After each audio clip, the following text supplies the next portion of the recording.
Hello সবাইকে, আজকে আমি বানিয়েছি ধনেপাতার চাটনি। সকালবেলা ঘুম থেকে উঠে দেখি বাড়িতে কিছু নেই রান্না করার মতন, সানডে তার মধ্যে। তা কী করবো দেখে দেখলাম ধনেপাতা আছে, তো ধনেপাতা দিয়ে চাটনি করেছি। আসলে মার শরীরটা কিছুদিন খারাপ, তো তাই আমি একা একাই রান্নাবান্না টুকটাক করি, মাকে একটুখানি হেল্প করি আর কি। মানে কাজ করতাম আগে, এখন কাজটা ছেড়ে দিয়েছি। আগে আমি ফ্লিপকার্টে কাজ করতাম, ফ্লিপকার্টে কাজ মাছ ছেড়ে দিয়ে এখন বাড়িতেই রয়েছি, তাই মাকে একটু হেল্প করি। আর কি করবো জানি না। আমি রিসেন্ট ভিডিও বানানো স্টার্ট করেছি, জানি না কেমন হচ্ছে, এডিট করতে পারছি না। যেটুকু পারি আমি সেটুকু করি গাইজ।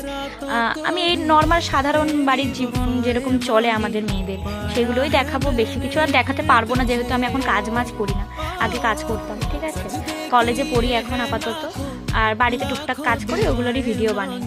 আর তোমরা একটু সাপোর্ট করো যদি তোমাদের ভালো লাগে। অবশ্যই তোমাদের ভালো লাগলে তোমরা সাপোর্ট করবে না? আর আমার কোথায় ভুল হচ্ছে আমাকে একটু বলো গাইজ। বুঝতে পারছি না, বাট এডিটগুলো না ওরকম ভালো হচ্ছে না যেরকম সবার হয়। আস্তে আস্তে শিখে যাব আশা করি। আর হ্যাঁ, আমি একটা এই নামে ইউটিউব চ্যানেল খুলেছি, তো যারা যারা চাইছো তারা তারা যেতে পারো, জয়েন করতে পারো, এই আর কি।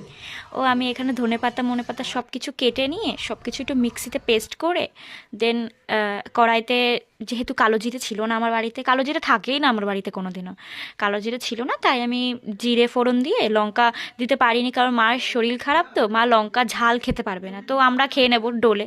তো ওইভাবেই রান্না করেছি গাইজ। টাটা। তো আমার এই সাধারণ ভিডিও তোমাদের কেমন লাগলো অবশ্যই জানিও।